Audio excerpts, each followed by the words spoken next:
So product rule we talked about when two functions are being multiplied times each other. When two separate things are being multiplied times each other, we can use product rule. Okay. Another way to do that is just to multiply everything out. Right? Like we did the one, I think number 6. Number 6, we just multiplied everything out and used power rule. You can do that instead. Sometimes it's easier to use the product rule. Sometimes it's easier just to multiply and use the product rule or the power rule. Okay. One that we really can't get around is called the quotient rule. Division. Okay. If we're dividing,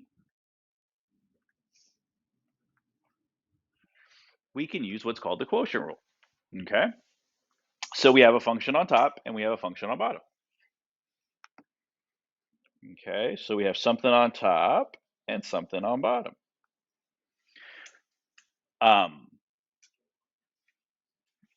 We use the quotient rule. So the quotient rule says this: whatever's on bottom goes here. And then you multiply that times the derivative of whatever's on top. Then you subtract the top times the derivative of the bottom, all over the bottom squared. So low derivative times the derivative of the high minus high times the derivative of the low, all over low squared. So one of the ways to remember that it works sometimes, if you remember it, is low d high, d meaning derivative.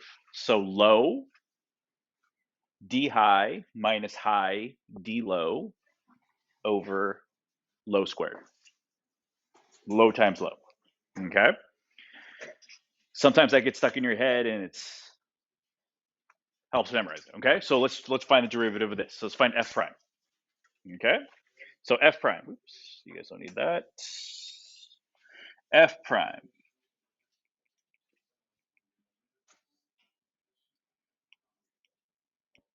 So we start with low. The low is x squared plus 1.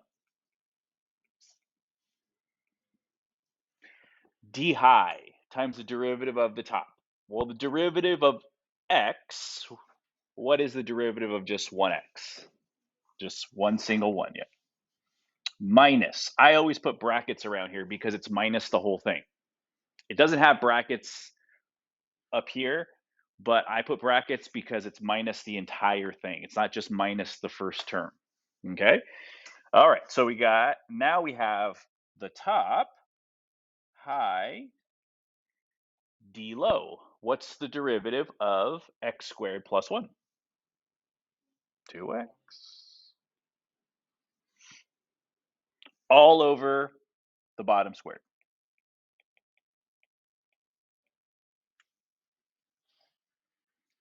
Okay. Clean it up a little bit. So we got to distribute the 1, multiply these two guys. So calculus is done. That's the derivative. Now what we have to do is kind of clean it up to make it look a little more presentable. Okay, so we have x squared plus 1 when I distribute, minus 2x squared when I multiply, and then I get x squared plus 1 squared. Okay, combine like terms. I can combine x squared and negative 2x squared to make negative x squared plus 1.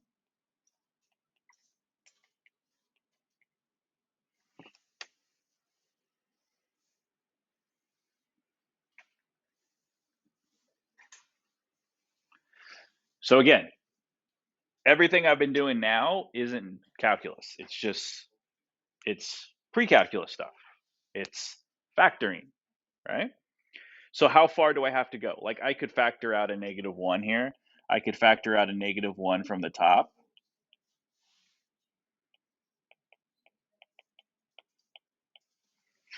Is that necessary? Well, nothing's going to cancel out, right? These guys can't cancel out. This guy and this guy can't cancel out because they're not the same.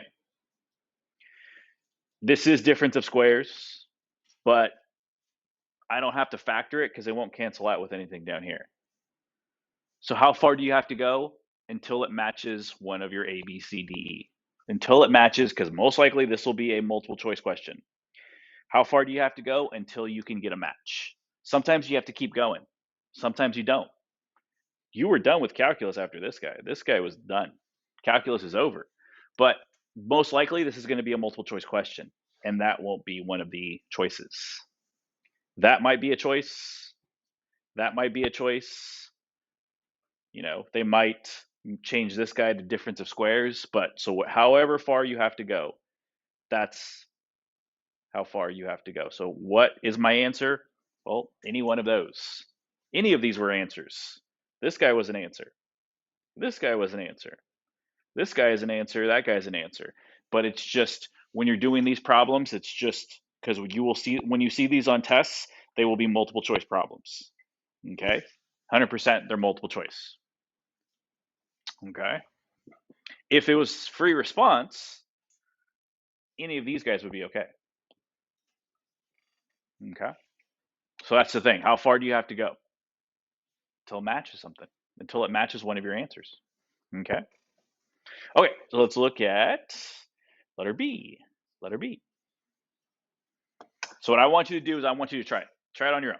Try letter B, find f prime. I'll give you a few minutes to do that.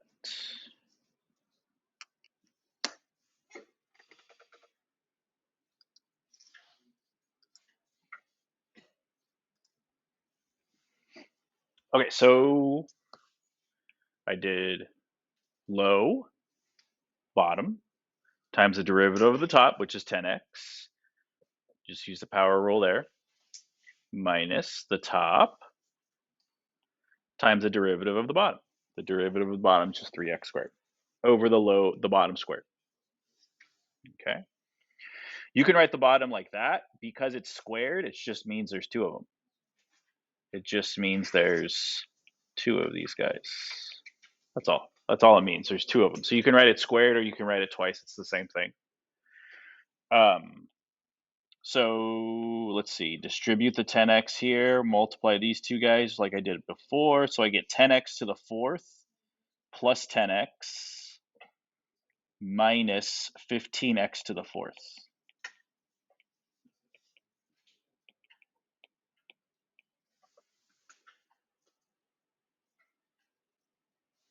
Okay, combine any like terms that you can. Well, I can combine these two guys. When I combine those two guys, I get negative 5x to the fourth plus 10x over x cubed plus 1 squared.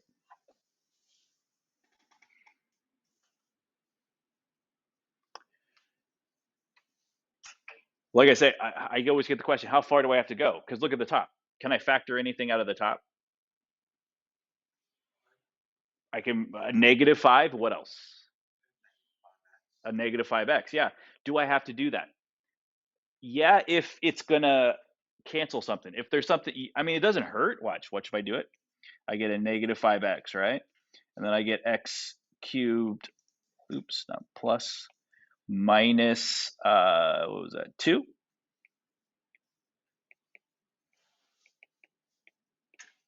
I do that like that, nothing wrong with that. It's right. If I do distributive property, I would still get 5x to the negative 5x to the fourth plus 10x. 10x, right? Do I have to do that? Well, would anything cancel out? Like, would these guys cancel out? No, because this one's not a plus 1 or this one's not a minus 2. So, I mean, is it necessary? No, but is it wrong? No. It's whatever one matches your possible answers, A, B, C, D, E. Okay, they're both right. Okay. All right. Okay, so let's go to the last part of it, the last bit of it. something called higher order derivatives. Higher order derivatives. Higher order derivatives. What we've been doing so far is this guy right here. First derivative. That's what we've been doing. Higher order derivatives means finding these guys, going as far as they want. If they want the fourth derivative, fourth derivative. If they want the sixth derivative, the sixth derivative. Take a wild guess. How do you think how do I find the second derivative? What do I need to do to find a second derivative? Exactly. Find the first derivative and then do it again. Yeah, we'll do it again, like this guy right here. If I wanted to find the derivative of that guy there, I would use the quotient rule again because it has a division, right? That's what I would do. So that's all it is. It's just repeating yourself. That's all it is. Okay? So some of the symbols.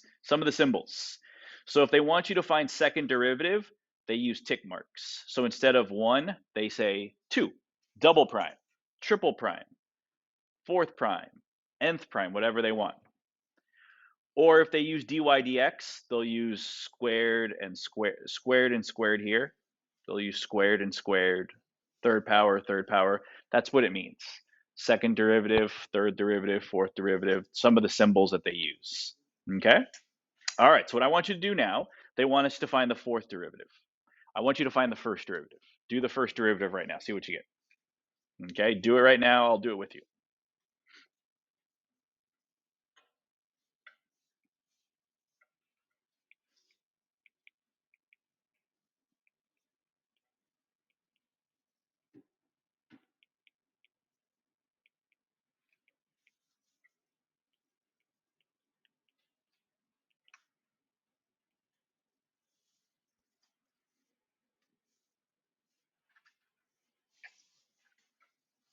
Okay, first derivative, negative 40x to the 7th plus 12x to the 5th minus 27x squared plus 32. We just use the power rule. We use the power rule a bunch of times. All right?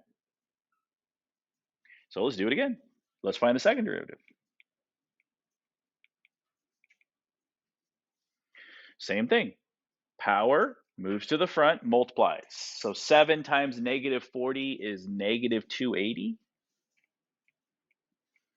X to the 6th, because we always subtract 1, plus 60 x to the 4th, minus 54x, because 2 times 27 is 54.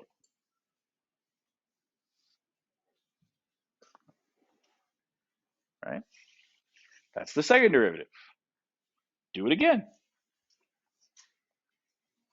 D cubed y over dx to the 3rd. So 6, let's see, negative 280 times 6, negative 16. So negative 1680 x to the 5th plus 240 x to the 3rd minus 54.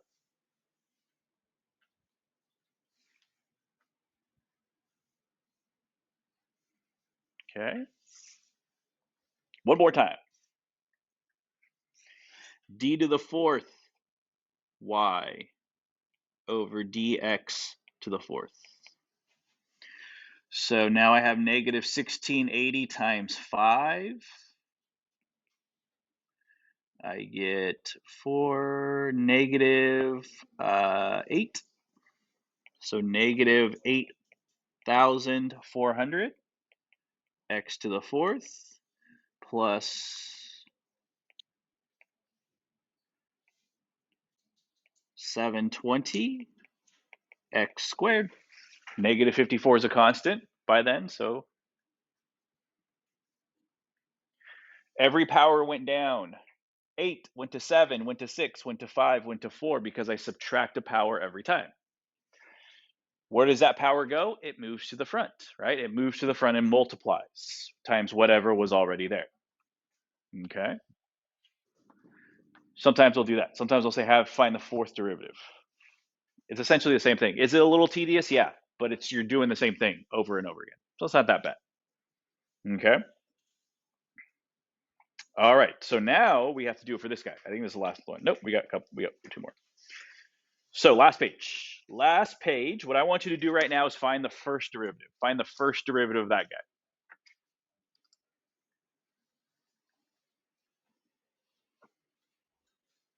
Okay, so first derivative.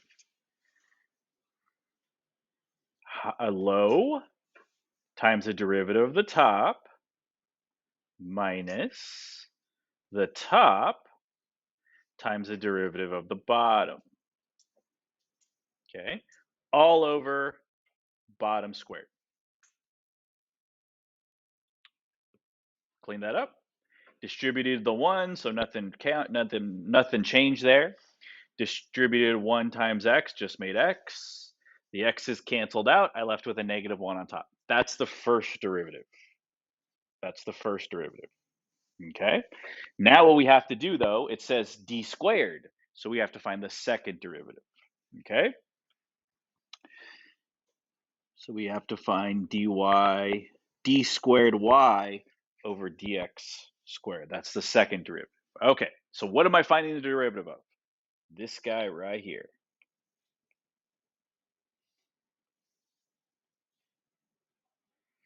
That's what I'm finding the derivative of, that yellow guy there. Now to find the derivative of that,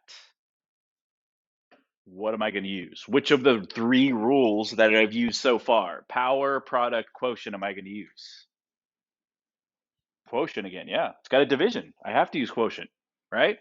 I'm going to use power rule somewhere in there, but the big one is quotient, right? Big one is quotient. Okay. What's the problem, though, with using quotient? Before we start, does anyone see a problem that I'm going to run into before I start? Exactly, yeah. There is a way to take, so this bottom part here. So yeah, this bottom part here. It's got a squared, right? Well, I have a power rule, don't I? I have a power rule, but I don't have a power rule for a quantity, right? Quantity means more than one. There's more than one term in here. There's an x and there's a negative 1.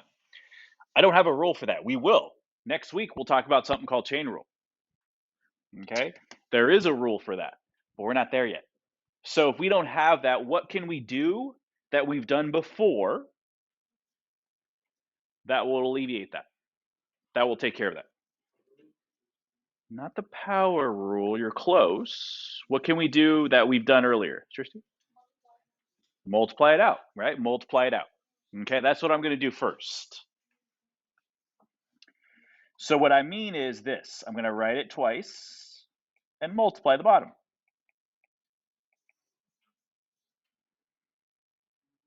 So negative 1 goes on top.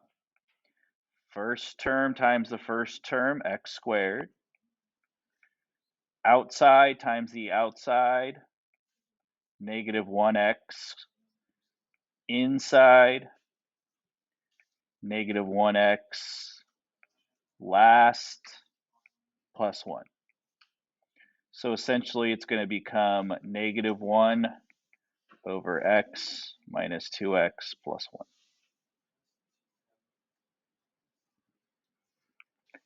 That's the guy I'm going to find derivative of.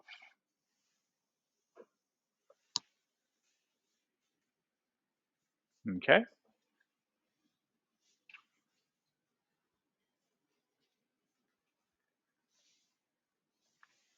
Okay. Use quotient rule. Quotient rule said the bottom, so rewrite the bottom. So I'm going to rewrite the bottom. X squared minus 2x plus 1 times the derivative of the top. What is the derivative of the top now?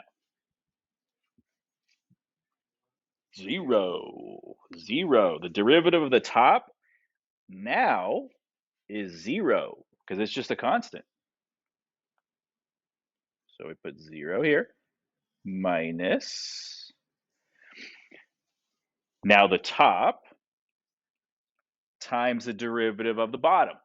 Derivative of the bottom, I'm going to have to use power rule. Okay?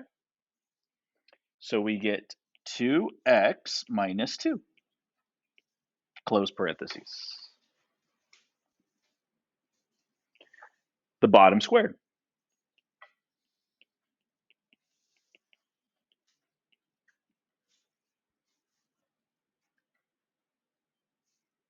Okay? Calculus is done. Now we just got to clean it up. What do I mean by clean it up? Distributive property, combine like terms, all that stuff. Well, I distribute the 0 here. When I distribute the 0, what's going to happen to all of those things? They're going to go away. There's nothing left. And then I have to distribute the -1 out here. So be careful because I have a couple negatives here. So what I have left is a negative out in front, and then in the brackets I have -2x plus 2. And then on bottom I have the same thing.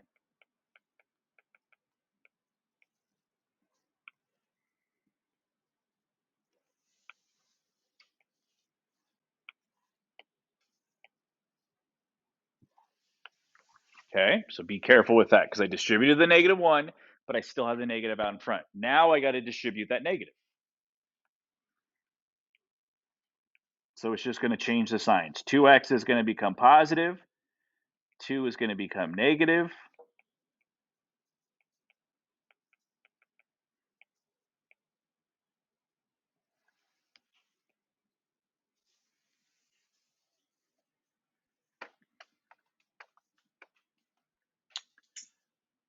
That, on a multiple choice test, that will not be your final answer. That won't be there. A, B, C, D, E, it will not be there. Why not?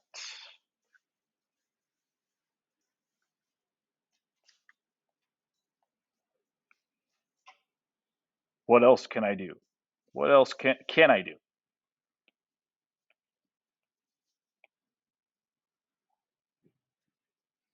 Hmm? Okay, let's see. Factor out of 2.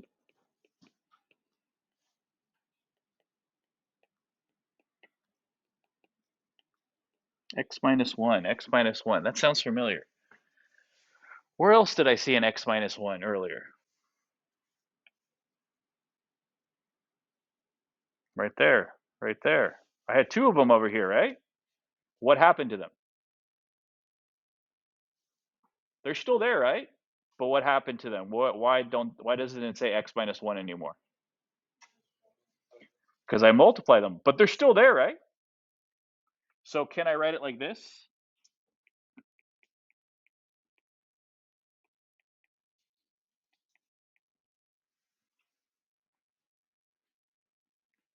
How many X minus 1s am I going to have now? 4. Yeah, I'm going to have 4 X minus 1s. Where did I get those 4?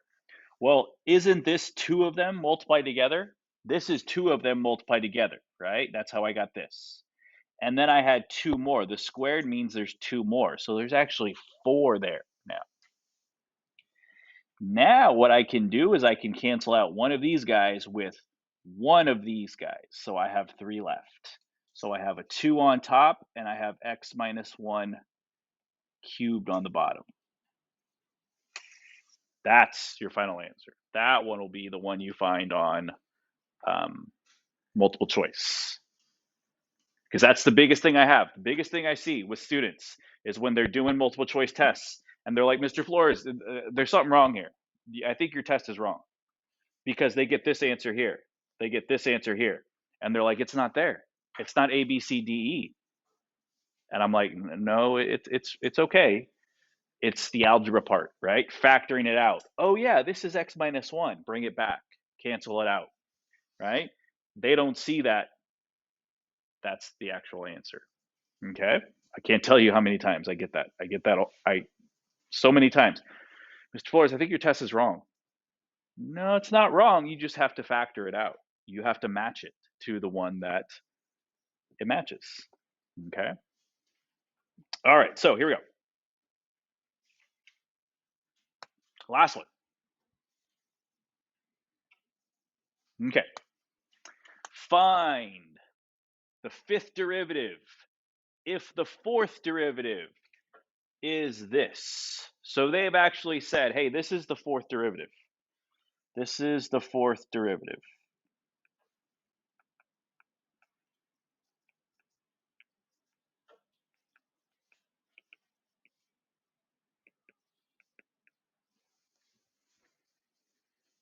I changed it like that because it has a power. So this is the fourth derivative. Find the fifth derivative. What am I doing?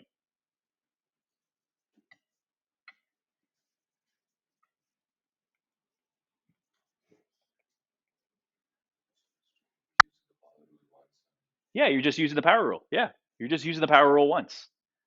Because they've said, hey, we found the first derivative, we found the second derivative, we found the third derivative, we found the fourth derivative. It's already done for you. Here it is. Now find the fifth derivative. You're just going to find the derivative once. Use the power rule once. Multiply this 2 times the 2 that's in front. So it's 1/2 times 2. And then subtract 1 power, so you get negative 1/2. All right. Move this guy to the front, multiply. And then you're going to subtract 1 power, which is 2 over 2, right? Like we did yesterday.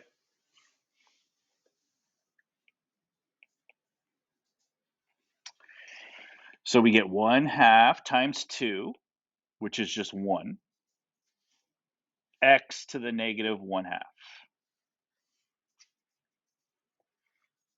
Well, x to the negative 1/2 means 1 over the square root of x. That's all that means.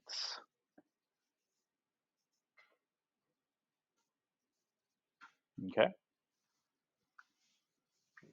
All right. Okay, so this is what we're going to do. We got about 15 minutes or so-ish. I'm going to have you guys start on that assignment that I just gave you. It's not homework yet. We're going to work on it in class tomorrow too. Okay? So get as far as you can in class today. If you don't finish, you can work it on at home, but you don't have to. Tomorrow we're going to work on it. We're not going to do anything new. We're going to pause for today, and because I want you to focus on using the rules that we've done so far. Get good at the rules we've done so far, because there's a few. There's the big one, chain rule. Chain rule is one we use almost just as much as power rule sometimes. Power rule we use a lot. Chain rule we're going to use a lot too. And that's going to be a big one to conquer. So before we get there, I want you to practice on this. Okay? So the 15 minutes we have left, I want you to work on it. I'll post the key online so you can check as you work on those.